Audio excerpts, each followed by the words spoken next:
મંગલમૂર્તિ મહાપ્રભુ શ્રી સહજાનંદ સુખરૂપ ભક્તિ ધર્મ સુત શ્રી હરિ સમૃ સદાય અનુપ પરમ કૃપાળુ છો તમે શ્રી કૃષ્ણ સર્વાધીશ પ્રથમ તમને પ્રણમો નમો વારંવાર હું શીશ અનંત કોટી બ્રહ્માંડોના અધિપતિ પૂર્ણ પુરુષોત્તમ શ્રી સહજાનંદ સ્વામી મહારાજની જય, શ્રી સ્વામિનારાયણ ભગવાનની જય, શ્રી હરિકૃષ્ણ મહારાજની જય, શ્રી લક્ષ્મીનારાયણ દેવની જય, શ્રી નરનારાયણ દેવની જય, શ્રી ગોપીનાથજી મહારાજની જય, શ્રી રાધારમણ દેવની જય, શ્રી મદન મોહનજી મહારાજની જય, શ્રી વૃંદાવન વિહારી લાલની જય,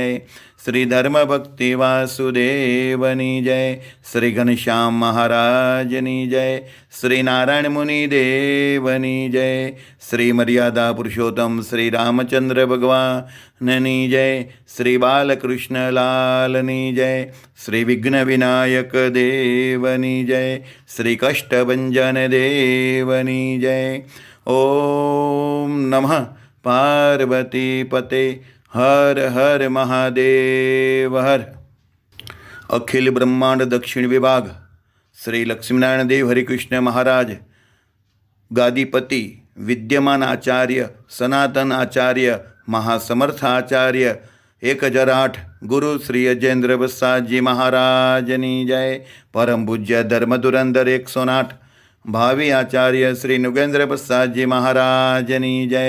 સમગ્ર ધર્મકુળ ભક્તિકુળ ભગવાનના વાલા સર્વે મુક્તો સર્વે સંતો ભક્તોના ચરણોમાં કોટી કોટી સાષ્ટાંગ દંડવટ વંદન પ્રણામ સાથે સૌ સંતો ભક્તોને જય શ્રી સ્વામિનારાયણ.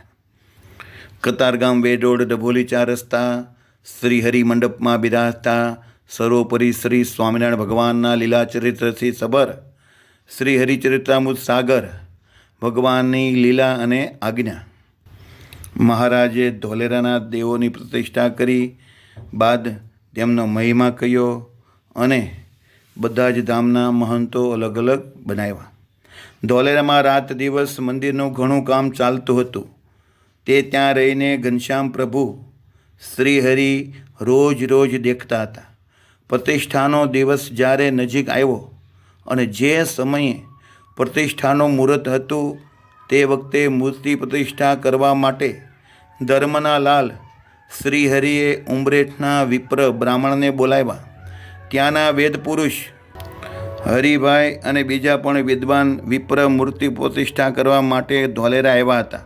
શાસ્ત્રમાં કહેલા વિધિ પ્રમાણે સૌએ મળી આનંદથી ત્યાં સુંદર સુખકારી મંડપ અને કુંડ વગેરે કર્યા. પહેલાં જેમ વડતાલમાં મૂર્તિ પ્રતિષ્ઠા કરી હતી તે રીતે ધર્મના લાલ શ્રીહરિએ જે પવિત્ર વિપ્રો કહેતા બ્રાહ્મણો આવ્યા હતા તે બધાને મોટું મૌન રાખીને વરુણીમાં બેસાડ્યા. વડતાલની જેમ જ શ્રીહરિએ અહીંયા ધોલેરામાં સંવત 1882 વૈશાખ સુદ 13ને દિવસે દેવોની ધામધૂમથી મૂર્તિ પ્રતિષ્ઠા કરી. બોલો શ્રી મદન મોહનજી મહારાજની જય, શ્રી હરિકૃષ્ણ મહારાજની જય, શ્રી ધર્મ ભક્તિ વાસુદેવની જય, શ્રી ઘનશ્યામ મહારાજની જય. તે દેવનું નામ સુખધામ મદન મોહનજી મહારાજ આવું રાખ્યું. સુખદ શ્રીહરિએ દેવની આરતી ઉતારી ત્યારે ઘણો જય જયકાર થયો. જય હો જય હો. તે વખતે અનેક પ્રકારના સુખકારી વાજિંત્ર વાગતા હતા. દેવતાઓ પણ દુદુંભી વગાડીને ખૂબ જ પુષ્પની વૃષ્ટિ કરવા લાગ્યા. તે સમયે શ્રીહરિની ઈચ્છાથી શ્રી મદન મોહનજી મહારાજની મૂર્તિમાંથી અતિશય તેજ પ્રગટ થયું. તે તેજને દેખીને સૌને આશ્ચર્ય થયું. પછી તે તેજ ફરીને મૂર્તિમાં સમાઈ ગયું. સૌએ પોતપોતાની શક્તિ અનુસાર ઘણી ભેટ અર્પણ કરી. વળી તે સમયે શ્રીહરિએ સંતો અને હરિભક્તોની આગળ મદન મોહનજી મહારાજનો ઘણો મહિમા કહેતા કહ્યું કે આ મદન મોહનજી મહારાજ ભાલ દેશના રાજા થયા છે. તેમની આ મૂર્તિ ઘણી ચમત્કારી છે. તેનો મહિમા આગળ જતાં બહુ જ વધશે. તેમની જે કોઈ ભાવનાથી પૂજા કરશે તેમના બધા જ મનોરથ સફળ થશે. વાલા ભક્તો, આજે પણ મદન મોહનજી મહારાજ લાખો હરિભક્તોને દુઃખમાંથી મુક્ત કરીને સુખ્યા કર્યા છે. નિર્ધનવાળાને ધનવાન બન્યા છે. પુત્ર વગરના હોય એને પુત્રવાન બન્યા છે, પુત્રવાળા બનાવ્યા છે. અને અજ્ઞાની હોય એને જ્ઞાની બનાવ્યા છે. જે ઈચ્છા હોય તે મહારાજ પૂર્ણ કરે છે. ધર્મ, અર્થ, કામ અને મોક્ષ ચારેય પુરુષાર્થની સિદ્ધિ આજે પણ મદન મોહનજી મહારાજ આપે છે.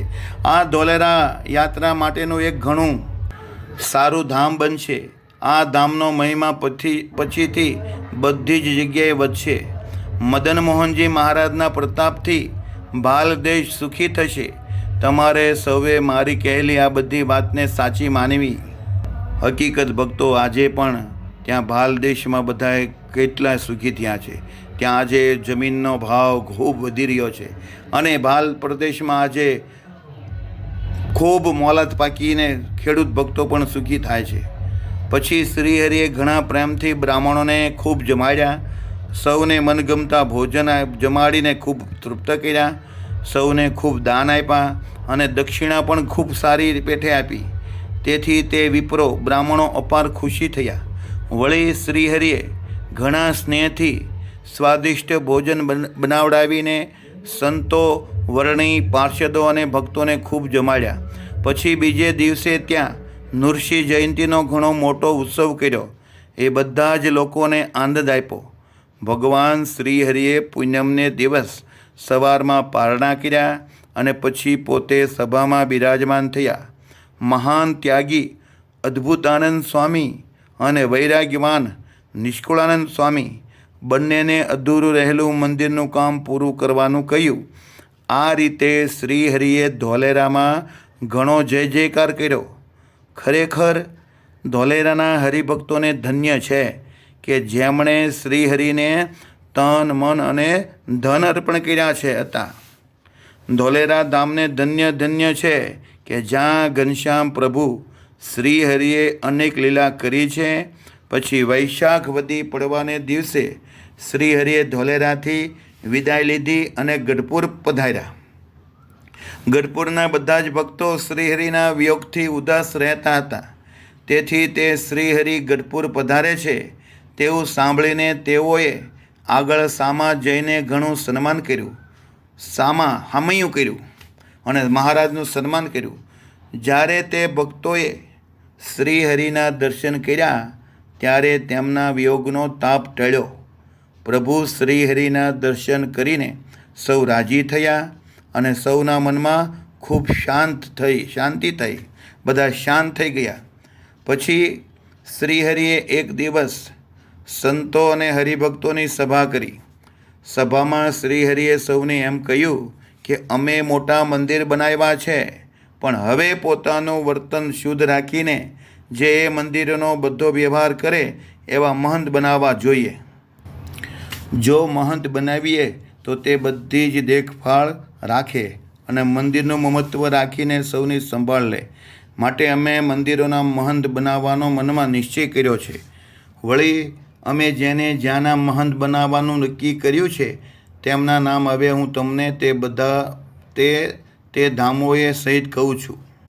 શ્રીહરિએ શ્રી વડતાલ ધામ મંદિરના મહંત તરીકે અક્ષરાનંદ સ્વામીને બનાવ્યા. શ્રી ભુજધામ મંદિરના મહંત વૈષ્ણવાનંદ સ્વામીને બનાવ્યા અને શ્રીહરિએ અમદાવાદ ધામના મહંત બુદ્ધિમાન સર્વજ્ઞાનંદ સ્વામીને બનાવ્યા.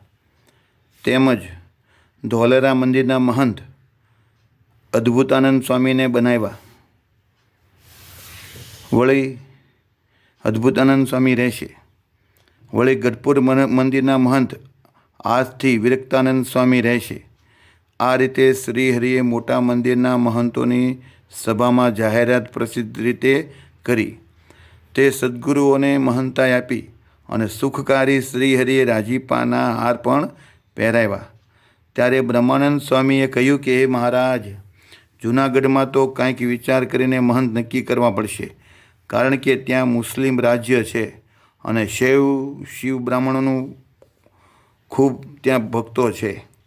તેથી ત્યાં એવા સંતની નિયુક્તિ કરવી કે જે વારે વારે બદલવા ન પડે. ત્યારે શ્રીહરિએ એમ કહ્યું કે જૂનાગઢના મંદિરમાં અમે કોઈ એવી નિયુક્ત કરશું કે ફરીવાર ક્યારે તે બદલવા પડે નહીં. પછી જેઠ સુધી પૂનમને દિવસ પરમ નિપુણ શ્રીહરિએ સભા કરી અને તે સભામાં બિરાજમાન થયા. પછી હાથમાં ફૂલનો હાર લઈને બોલ્યા, બુદ્ધિમાન ગુણાતીતાનંદ સ્વામી, લ્યો આ હાર આપ જ પહેરો. આજથી તમે જૂનાગઢ મંદિરના મહંત થયા.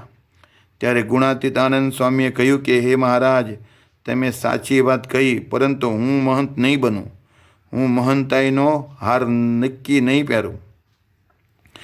ત્યારે શ્રીજી મહારાજે ઘણો આગ્રહ કર્યો એટલે ગુણાતીતાનંદ સ્વામીએ પ્રેમથી કહ્યું, જો આ ગોપાળાનંદ સ્વામી દરેક વર્ષે ખાસ 1 મહિનો મને સત્સંગ કરાવવા જૂનાગઢ આવે અને ત્યાં આવી મહંતાઈનો મારો કાઠ સ્વામી વાત કરીને ટાળે, તો મને કોઈ જાતની ચિંતા નથી. હું કીધું, જો આ ગોપાળાનંદ સ્વામી દરેક વર્ષે ખાસ 1 મહિનો મને સત્સંગ કરાવવા માટે જૂનાગઢ આવે અને ત્યાં આવી મહંતાઈનો મારો કાંઠ લાગી ગયેલો સ્વામી વાત કરીને એ કાંઠને ટાળે, તો મને કોઈ જાતની ચિંતા નથી.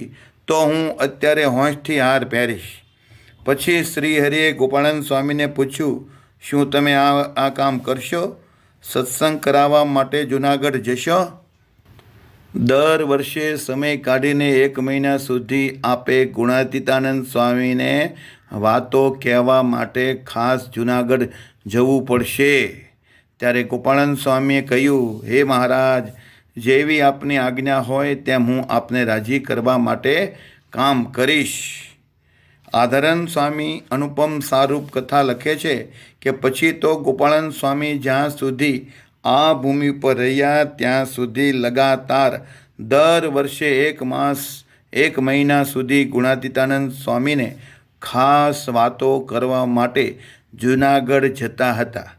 ત્યાં જઈને દર્શન આપતા અને ભાવથી સત્સંગ કરાવતા હતા અને તેનાથી ગુણાતીતાનંદ સ્વામી પોતાના મનમાં ઘણું પ્રસન્ન રહેતા હતા. કદાચ કોઈ વર્ષે કામકાજને લીધે જો ન જઈ શક્યા હોય તો બીજે વર્ષે 2 માસ 2 મહિના સુધી રહીને સૌને ન્યાલ કરી દેતા હતા. આ રીતે જીવન પર્યંત મુનિવર્ય ગોપાળાનંદ સ્વામી જૂનાગઢમાં રહેનારા સંતોને સત્સંગની વાતો કહેવા માટે જતા હતા. આ રીતે શ્રીહરિએ જૂનાગઢ મંદિરનું કામ કરવા માટે ગુણાતીતાનંદ સ્વામીને મહંત કર્યા. પછી સંતોએ સહિત તેમને જૂનાગઢ જવાનું કહ્યું. ગુણાતીતાનંદ સ્વામી શ્રીહરિની મરજીને અનુસર્યા એટલા માટે તેમને શ્રીહરિએ પોતાની અતિ સુંદર પાગ ખૂબ રાજી થઈને અર્પણ કરી અને બોલ્યા કે હું તમને રાજીપાનું આ ભાતું આપું છું. પછી સંતોને ઉદ્દેશીને શ્રીહરિ એમ બોલ્યા કે જે સંતો ગુણાતીતાનંદ સ્વામીની સાથે જૂનાગઢ જશે તેમના ઉપર અમે વિશેષ કૃપા કરશું. તેમના કરોડો જન્મોની કસર ટાળશું અને આ જન્મમાં જ મુક્તિ આપશું. આવી વાત સાંભળતાની સાથે જ 11 સંતો ગુણાતીતાનંદ સ્વામીની સાથે જવા માટે તૈયાર થયા. પછી તે સૌ આનંદથી જૂનાગઢ પહોંચ્યા. ત્યાં બ્રહ્માનંદ સ્વામી મંદિરનું જે કામ કરતા હતા તેમાં બધા જ સુખધામ સંતો જોડાઈ ગયા. આ બાજુ શ્રીહરિ ચાતુર્માસ પર્યંત ગઢપુરમાં નિવાસ કરીને રહ્યા. ગઢપુરમાં રહેલા શ્રીહરિ રોજ સભામાં જ્ઞાનોપદેશની સાથે ભક્તોને સુખ આપતા હતા. શ્રીહરિએ જન્માષ્ટમીનો ઘણો સારો ઉત્સવ કર્યો. વળી અન્નકૂટનો જે ઉત્સવ કર્યો તેની વાત તો ઘણી અદ્ભુત અને ન્યારી છે. આ રીતે શ્રીહરિએ બંને ઉત્સવ ગઢપુરમાં કર્યા. તેનો આનંદ સંતો અને હરિભક્તોના દિલમાં સમાતો નહીં. તે સમયે દયાનિધિ શ્રીહરિએ ગઢપુરમાં રહીને જ સંપ્રદાયમાં કરાવવાના વ્રતો અને બધા જ ઉત્સવનો ઉત્તમ વિધિ અને તેનો નિર્ણય કર્યો હતો. આ બધી જ વાત સત્સંગી જીવન ગ્રંથમાં સ્પષ્ટ લખી છે, તો ત્યાંથી તે જાણી લેવી. પછી આવતી પ્રબોધની એકાદશી ઉપર શ્રી વડતાલ જવાનું નક્કી થયું. શ્રીહરિ બોલ્યા કે હવે અમે વડતાલ જઈએ છીએ. અમે છડી, ડંકા, નિશાન વગેરે સહિત સવારી સાથે લઈને વડતાલ જશું અને ત્યાં સમયો કરશું. માટે જે જલ્દી ચાલવાવાળા સવારો અને પાળા હોય તે બધા જ તૈયાર થઈ જાઓ. હવે કોઈ વાર નથી, આવતીકાલે જ જવું છે. સંત મંડળ સૌ આગળ જાઓ, સામાન ભરેલી ગાડીઓ આગળ મોકલો. પછી સૌ સંતો સવારે ચાલ્યા અને વડતાલનો રસ્તો લીધો. પછી શામ સુજાણ શ્રીહરિએ ભોજન કર્યું અને દિવસના ત્રીજે પહોરે વડતાલ જવા પ્રયાણ કર્યું. શ્રીહરિની સાથે ઘોડેસવાર કાઠી સખાઓ હતા અને પોતાના દત્તપુત્ર પણ બંને સાથે હતા. સાળંગપુર જઈને રાત્રિ રહ્યા અને પછી ત્યાંથી સવારે ઉઠીને ચાલતા થયા. સુંદરિયાણા જઈ ત્યાં વિશ્રાંતિ લીધી અને પચ્છમ ગામ જઈને રાત રહ્યા. દત્તપુત્રો કોણ? બંને આચાર્ય મહારાજ. મહારાજના સ્થાને મહારાજની ગાદીને શોભાવતા બંને દેશના આચાર્ય મહારાજ, શ્રી રઘુવીરજી મહારાજ અને શ્રી અયોધ્યા પ્રસાદજી મહારાજ. બંને દત્તપુત્રોને મહારાજે સાથે લીધા અને વડતાલ પધારે છે. મહારાજની સાથે જે સંતો, બ્રહ્મચારી, હરિભક્તો ચાલતા છે એ બધાના કેવા ભાગ્ય! ઓહો, એ લીલાને આપણે ગાવો, સંભાળો. મહારાજ પચ્છમ ગામની ભાગોળે પધારે છે અને અનેક બાળકોનો ઉદ્ધાર કરે છે. ગામના બધા જ હરિભક્તોએ શ્રીહરિને પુરુષોત્તમ જાણીને પ્રેમથી શુભ ત્યાં શ્રીહરિએ સરોવરને કિનારે ઉતારો કર્યો. ત્યારે ત્યાં ગામના હરિભક્તો આવ્યા, સારી રીતે સેવા કરી.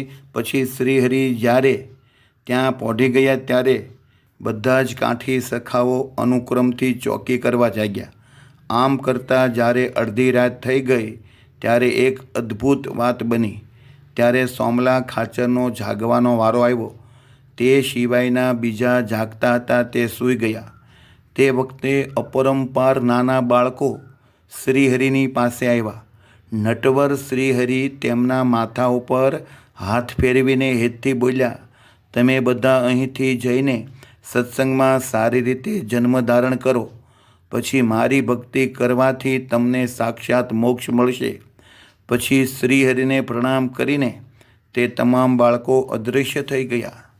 તે દેખીને સોમલા ખાચર આશ્ચર્ય પામ્યા અને શ્રીહરિને પૂછ્યું કે હે હરે, તે બધા જ બાળકો કોણ હતા?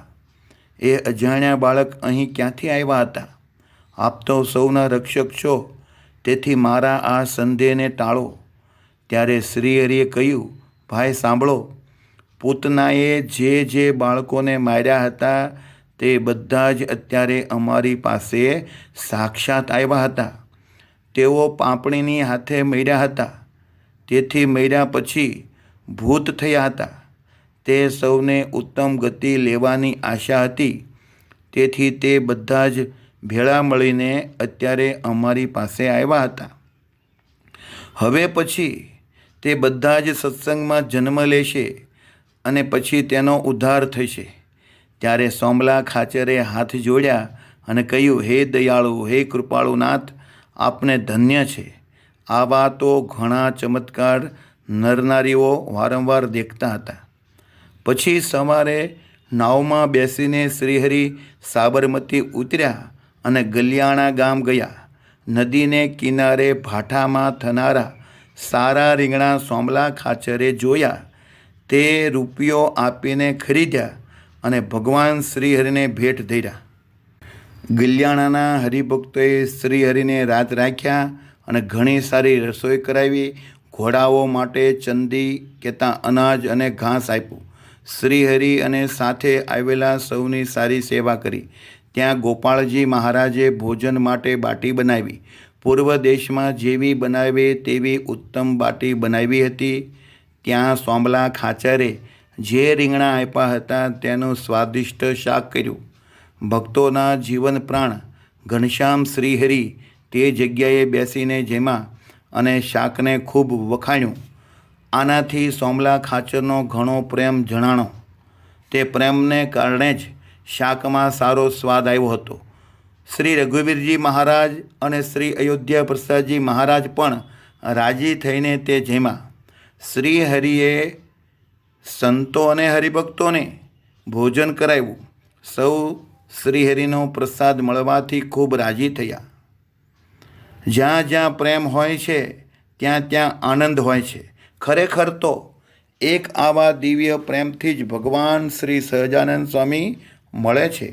વિશ્વમાં સ્નેહની અંદર સૌથી ઘણી અધિક શક્તિ છે. હું કીધું વિશ્વમાં સ્નેહની અંદર સૌથી અધિક શક્તિ છે. જો ભગવાન શ્રીહરિના સ્વરૂપમાં પ્રેમ પ્રગટ થાય તો તેઓ સાક્ષાત મળે છે. આ ભગવાનમાં પ્રેમ ઉપજવા માટે તો આપણે સત્સંગ કરીએ છીએ. જો ભગવાનમાં પ્રેમ ઉપજે તો ભગવાનના સાક્ષાત દર્શન થાય છે. પ્રેમ હોવાથી જ શ્રીહરિ અને સંતોને તે શાક પણ સ્વાદિષ્ટ લાગ્યું હતું. કારણ કે પ્રેમ વિના તો સારામાં સારા પકવાન હોય તો પણ ફીકા લાગે છે. ભગવાન ભાવનાના ભૂખ્યા છે. પ્રેમથી ભાવથી ભગવાનને અર્પણ કરો તો ભગવાનને ભાવે છે, મીઠું લાગે છે અને આપણી ઉપર રાજી થાય છે.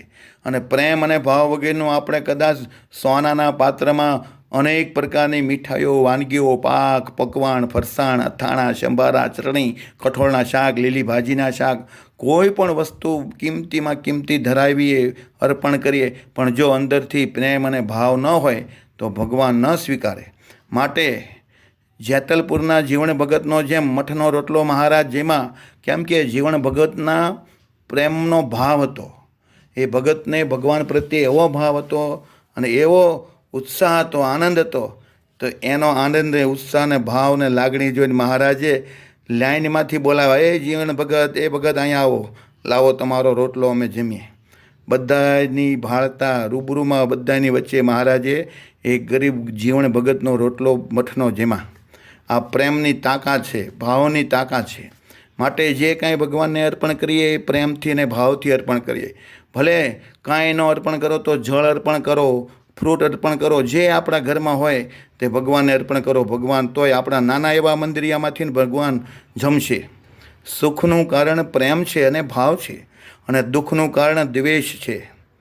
માટે બધી જાતના વહેમને દૂર કરીને પ્રેમના પૂરમાં વહેતા રહો.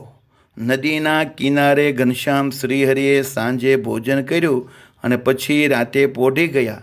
તે વખતે સંતો, હરિભક્તો અને સર્વે લોકો પણ સૂઈ ગયા. સદગુરુ શ્રી મુક્તાનંદ સ્વામી હરિચરિત્રમાં કહે છે કે દાદા ખાચર તે સાંભળે છે તે રીતે જ બીજા ભક્તો સાંભળે છે તેને પણ અતિશય આનંદ આવે છે. ભક્તો, તમને આનંદ આવે છે ને? તો સારું. બસ તમે રાજી થાઓ તો મારો નાથ મારી ઉપર રાજી થાય. મારે તો ભગવાન ને ભગવાનના સ્થાને બેઠેલ એવા આદિ વિદ્યમાન ભાવી સર્વ આચાર્ય મહારાજ, સર્વે ધર્માચાર્યો, ધર્મકુળ, ભક્તિકુળ ને ભગવાનના વાલા ધર્મકુળ આશ્રિત તમારી જેવા સંતો ભક્તોને રાજી કરવા છે. મારી એક જ ભાવના છે, બસ ભગવાન ને ભગવાનના વાલા સંતો ભક્તોને મારા માતા પિતા મારી ઉપર કેમ રાજી થાય. બસ આ જન્મમાં આ જ કરવું છે. ભગવાનને ભગવાનના સ્થાને બેઠેલા એવા આપણા ગુરુ આચાર્ય મહારાજને રાજી કરી લો, એના આશ્રિત સંતો ભક્તોને રાજી કરી લો અને આપણા માતા પિતાને આપણે રાજી કરી લો. એમાં બધું જ આખા જગતનું સુખ આવી ગયું. તમામ જે કંઈ ગણો એ સુખ, શાંતિ, સમૃદ્ધિ, યશ, કીર્તિ, ઐશ્વર્ય બધું એમાં આવી ગયું. અને આ ન રાજી હોય તો ગમે એટલું પ્રાપ્ત કર્યું છે તો પણ બધું વયું જશે, કાંઈ નહીં રહે. માટે સૌના પ્રાણ જીવન શ્રીહરિ સવારમાં ઉઠીને સૌની સાથે ગામ ગલિયાણાથી આગળ ચાલ્યા અને ભક્તજનના મનને ભાવતા એવા શ્રીહરિ વડતાલ પધાર્યા. વડતાલના બધા જ સંતો હરિભક્તો શ્રીહરિની સન્મુખ આવ્યા અને સૌ ભજન કરતાં કરતાં શ્રીહરિને મંદિરમાં લઈને આવ્યા. દેવ દર્શન કરીને શ્રીહરિ હરિમંડપમાં ઉતર્યા અને બીજા બધા હરિભક્તોને યથાયોગ્ય સ્થાનમાં ઉતારો કરાવ્યા. પછી જ્યારે પ્રબોધની એકાદશી આવી ત્યારે શ્રી હરિભક્તોના ઘણા સંઘ આવ્યા. બહુ સારો ઉત્સવ થયો. હજારો સંતો અને હરિભક્તો ત્યાં આવ્યા. તે રાતે સંતોએ રાસમંડળીની રીતે પ્રેમથી કીર્તન ગાયા. આ રીતે કીર્તન ગાતા જ્યારે રાત ઘણી વીતી ગઈ ત્યારે રાજી થઈને શ્રીહરિ બોલ્યા, આજ સૌને ઉપવાસ છે, હવે કીર્તન ગાવાનું બંધ રાખો, સૌને પ્રયાસ પડે છે. આમ કહીને શ્રીહરિએ કીર્તન ગાન બંધ રખાયું અને ખૂબ જ રાજી થયા. વળી અવિનાશી શ્રીહરિ જ્ઞાનકૂપની પાસે આવીને સંતોને ભેટ્યા. પછી શ્રીહરિ પોઢી ગયા અને સંતો અને હરિભક્તો પણ સૂઈ ગયા. સૌ સવારમાં જાગ્યા અને સાથે મળીને શ્રીહરિ ગોમતી સરોવરે નાહવા પધાર્યા. આ વખતે શ્રીહરિ રોજ ગોમતી સરોવરને ખોદાવતા હતા. તેમાં ઘણા જ ભક્તો સેવા કરવા માટે આવતા હતા. પ્રભુ પોતે ગોમતીમાંથી માટી ઉઠાવતા, એવો પોતે ઉત્સાહ દેખાડતા. કોઈના શરીર ઉપર પરસેવાથી માટીનો કીચડ ચોંટ્યો હોય તો પણ શ્રીહરિ તેને ભેટતા હતા. વળી પોતાના કંઠમાંથી પ્રસાદીનો હાર કાઢીને આપતા હતા. આ રીતે સેવા કરનારા ઉપર ખૂબ જ હેત દેખાડતા હતા. ભક્તો પણ અત્યંત ઉત્સાહથી કામ કરતા હતા અને શ્યામ સુંદર શ્રીહરિને રાજી કરતા હતા. પછી સુખદાયક શ્રીહરિ મંદિરમાં પધારતા અને ત્યાં ભોજન કરતા. વળી ત્યાં સંતોને પોતે પીસીને ભોજન કરાવતા અને ખૂબ જ આનંદ પમાડતા. આ રીતે ભગવાન શ્રીહરિ સંતોને રોજ જમાડતા અને પોતાને હાથે નિત્ય પકવાન પીરસતા હતા. વળી સભામાં બેસીને સૌને જ્ઞાનનું દાન આપતા. અર્થાત ધર્મ, જ્ઞાન અને વૈરાગ્યની ઘણી સારી વાતો કરતા હતા. એક દિવસ સભામાં બેસીને જ્ઞાનોપદેશ કરતા હતા ત્યારે ગુડેલના દરબાર જીભાઈ એક સુશોભિત નવી સારી ઘોડી લાવ્યા. તે ઘોડી ઘણી કિંમતી હતી. તેમણે ઘણા પ્રેમથી તે શ્રીહરિને ભેટ કરી. શ્રીહરિએ તે સ્વીકારી. સૌ લોકો તેની પ્રશંસા કરવા લાગ્યા. ખૂબ માણસોએ વખાણ કર્યા. આમ થોડા દિવસ વડતાલમાં રહીને અવિનાશી શ્રીહરિ ગઢપુર જવા નીકળ્યા. ત્યારે નાથ શ્રીહરિ નવી ઘોડી ઉપર બેસી સંતોને પાર્ષદોને સાથે લઈને ચાલ્યા. રસ્તે જતાં શ્રીહરિએ ગાડા ગામની તરફ સિંજીવાડાનો જે સીમાડો હતો ત્યાં ઉબડ ખાબડ ખેતરમાં એક ખીજડાનું વૃક્ષ જોયું.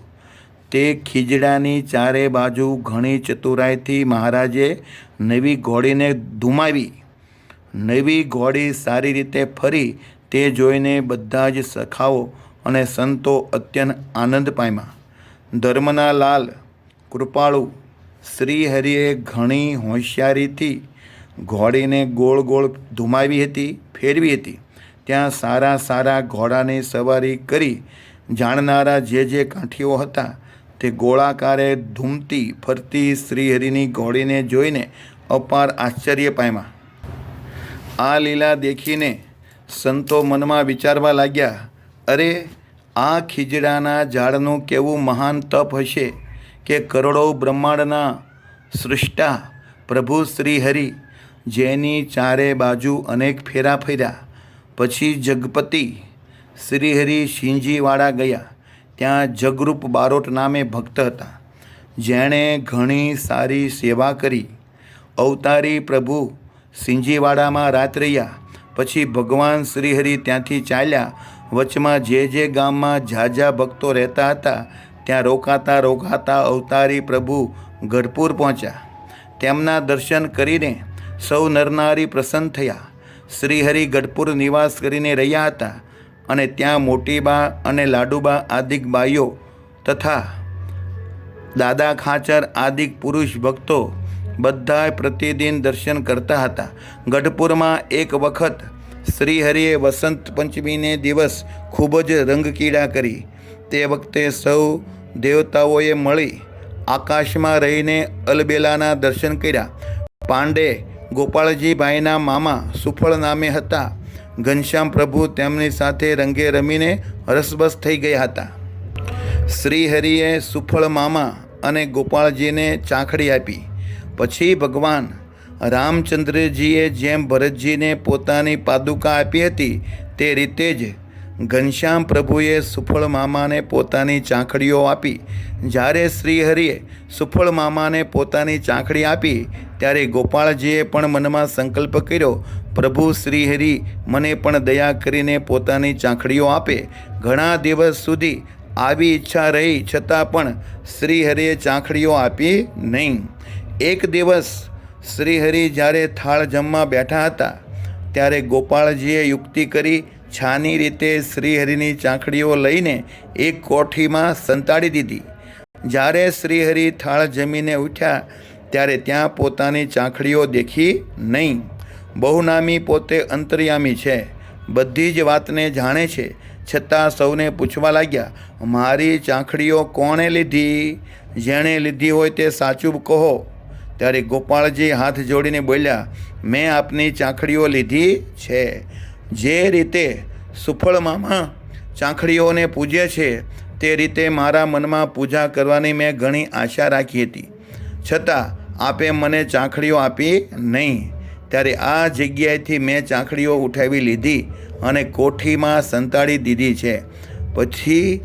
પછી તે ચાંખડીઓ લાવીને આપી ત્યારે કૃપાનાથ શ્રીહરિએ તે ચાંખડીઓ સ્વીકારી લીધી. તે વખતે તે ચાંખડીઓને પગમાં પહેરી લીધી. પછી તે ગોપાળજીને આપી અને કહ્યું કે આની રોજ પૂજા કરજો અને મનમાં તેનો મહિમા રાખજો. ત્યારે ગોપાળજીએ એમ કહ્યું કે આપ શ્રીહરિના સમાન અન્ય કોઈ નથી. આપ સર્વોપરી બહુનામી છો અને અક્ષરધામના ધામી છો. આપ સહજાનંદ સ્વામી સર્વના કરતા એક જ છો. જ્યારે ક્યાંય પણ આનંદ હોય છે તે સૌનું મૂળ કારણ પણ આપ જ છો. આપ આનંદ સ્વરૂપ છો, સદાય સાકાર જ્ઞાન સ્વરૂપ છો, પરથી પણ પર, સર્વજ્ઞ અને સર્વધાર શ્રીહરિ આપ છો. સર્વોપરી શ્રી સ્વામિનારાયણ આપ કારણનું પણ કારણ છો. સર્વે જીવોને તારનારા પ્રગટ પુરુષોત્તમ પ્રભુ આપ છો. આપ પુરુષોત્તમે પ્રગટ થઈને અદ્ભુત કામ કર્યું છે. અનંત પાપી જીવોને પણ અક્ષરધામ લઈ ગયા છો. આપ સુખના ધામ અક્ષરાધિપતિ અને બધા જ બ્રહ્માંડોના સ્વામી શ્રીહરિ આપ જ છો. શ્રી ઘનશ્યામ પ્રગટ સ્નેહી સહજાનંદ આપ છો. તમે પોતાનું ધ્યાન કરાવીને નર નારીઓને સુખી કર્યા છે. સૌના આ લોક અને પરલોકના બધા જ વિઘ્નો આપે ટાળ્યા છે અને આ લોકમાં સુખને સુખ આપ્યા છે. અનેક ભક્તોને આપે રાજી કર્યા છે. આપ તો કૃપાનાથ છો, દયાળુ છો, દીનાનાથ છો. હે દયાળુ, હે કૃપાળુ, હે દીનાનાથ, હે ઈશ્વર, હે પરમાત્મા, હે મહાપ્રભુ, આપ સર્વના સ્વામી છો. આપની કરુણાનો તો કોઈ પાર નથી. હે મહારાજ, આવીને આવી કરુણા સદાયને માટે સૌ સંતો ઉપર આપ રાખજો એવી આપના ચરણોરવિંદમાં પ્રાર્થના છે. વાહ મહારાજ, વાહ દયાળુ, આપની કરુણા, આપણી કૃપા. મહારાજ શ્રીહરિ સ્વામિનારાયણ ભગવાનની જેની ઉપર કૃપા થઈ જાય એનો આ લોક સુધરી ગયો, એનો બેડો પાર થઈ ગયો. સહેજે સહજાનંદ મળતા નથી. જેના પૂર્વના કરોડો જન્મના પાપ બળીને ભસ્મ થઈ ગયા હોય અને અનેક જન્મોના પુણ્યના એકઠા થયા હોય અને એ ઉદય થયા હોય ત્યારે શ્રી સ્વામિનારાયણ ભગવાન મળે છે. વાલા ભક્તો, તમને ધન્ય છે, ધન્ય છે. જય હો, જય સ્વામિનારાયણ.